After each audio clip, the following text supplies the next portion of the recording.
Halo guys, assalamualaikum warahmatullahi wabarakatuh. Bagaimana kabar kalian? Semoga selalu baik-baik saja ya. Oke, jadi di video kali ini saya akan mengangkat sebuah masalah yang akhir-akhir ini banyak saya temuin di sosmed-sosmed ya, entah itu Instagram ataupun Telegram, YouTube.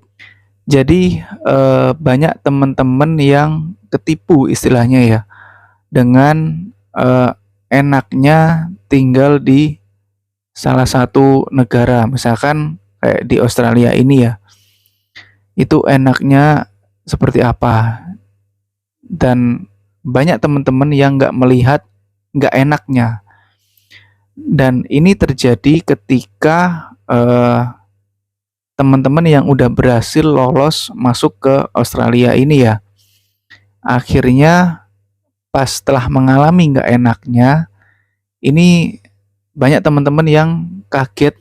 Jadi apa namanya, sebelum kita melangkah untuk hijrah ataupun memperbaiki hidup di negara lain, kita harus mencari informasi yang benar-benar kita butuhkan. Salah satunya terkait dengan kelebihan dan kekurangan di negara itu gitu loh.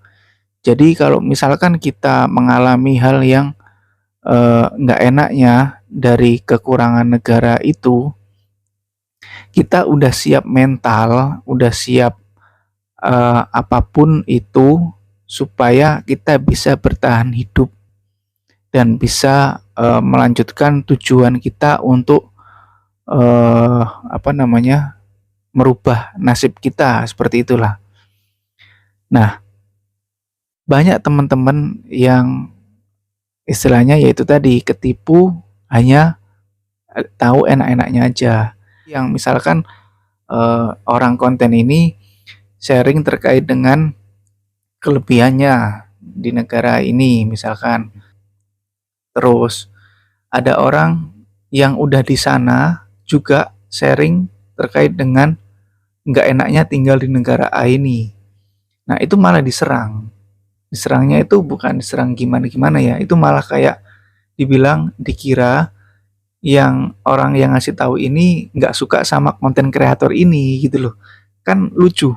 Sebenarnya hal-hal seperti ini yang harus eh, follower-follower itu perhatikan. Kita harus bijak menyaring informasi mana sih yang konten flexing, konten yang hanya pamer-pamer aja, sama konten yang memberikan edukasi ataupun memberi informasi yang baik seperti itu. Makanya saya sangat benar-benar apa ya, takut, bahkan nggak pede dengan informasi yang saya berikan ketika saya tidak mengalami hal tersebut gitu loh. Karena kalau saya nggak mengalaminya sendiri, itu terus saya informasikan ke orang-orang, nanti akan berdampak hal yang negatif kayak gitu. Misalkan nih, saya sharing enak-enaknya di Australia misalkan, tapi orang lain nggak mengalami seperti itu gitu, otomatis kan akan berdampak negatif ke orang itu. Misalkan entah itu mentalnya jatuh, terus apa kayak gitu. Nah itu saya nggak mau ya seperti itu. Jadi apa yang saya sharing terkait dengan Australia itu saya pasti mengalaminya. Makanya kenapa ini saya jarang upload, karena ya saya mencari apa ya, eh saya mencari keluh kesah saya sendiri dan saya informasikan ke teman-teman supaya teman-teman tahu nih faktanya di Australia itu seperti apa. Dan banyak di video saya sebelum-sebelumnya itu komentar yang banyak yang nggak saya jawab. Nah itu karena saya nggak bisa bener-bener saya nggak bisa jawab gitu loh, atau jawabannya itu udah ada di video sebelumnya kayak gitu.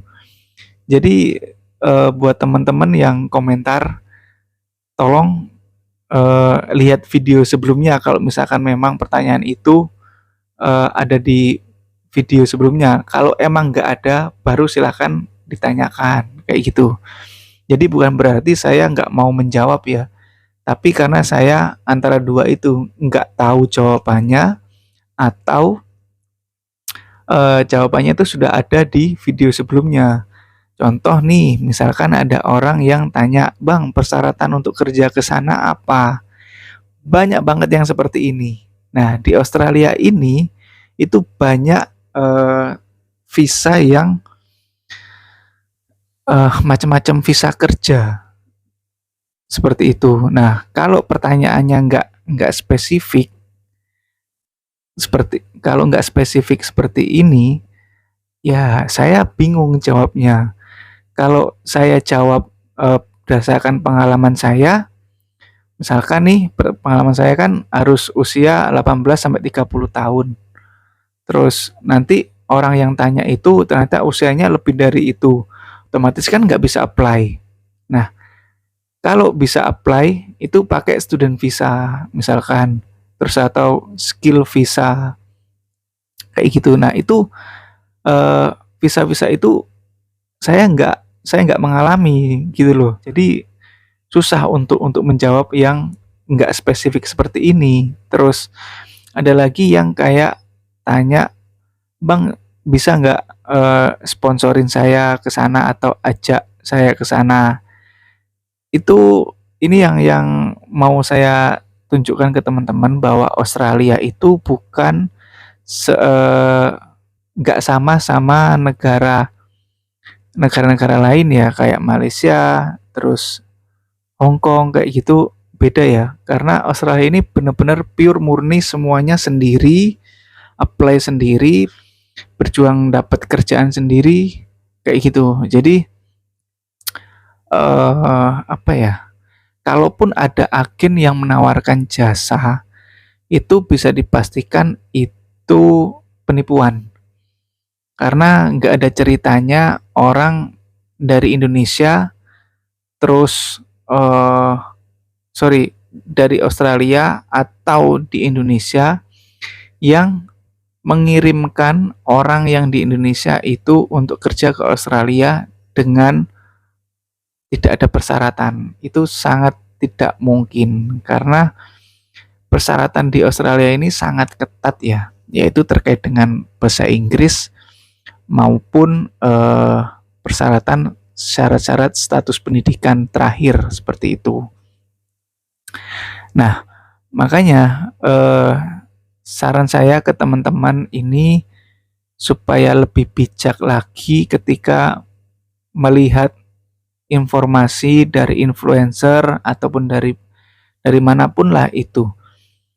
Disaring, benar-benar disaring, jangan gampang percaya.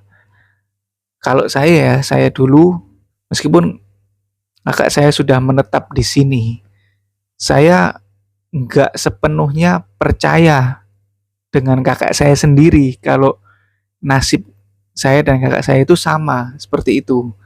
Jadi yang saya persiapkan waktu itu adalah mental untuk bertahan hidup kayak gitu. Jadi sebelum saya kesini memutuskan untuk kesini, saya menimbang-nimbang dengan kondisi di Australia. Misalkan nih, kalau nggak dapat kerja, kita harus ngapain dulu? Entah itu jual botol atau kumpul-kumpul ke komunitas supaya mendapatkan informasi pekerjaan lebih atau apapun kayak gitu. Terus hidupnya seperti apa? Pokoknya saya cari kekurangan-kekurangan di Australia ini seperti apa kayak gitu. Jadi ketika saya udah berangkat terus mengalami hal yang nggak enaknya, itu kita udah siap gitu loh. Saya udah siap untuk menerima nggak enaknya. Saya dulu sempat tergiur gitu loh sama influencer-influencer yang ngomong gajinya besar, terus apa namanya fasilitasnya ini itu besar banget. Tapi di balik itu semua kita juga harus ada bayar pajak yang juga lumayan besar gitu loh. Tapi pajaknya itu kembali lagi enaknya di Australia kalau kita udah sebutkan kekurangannya nih harus bayar pajak. yang tinggi.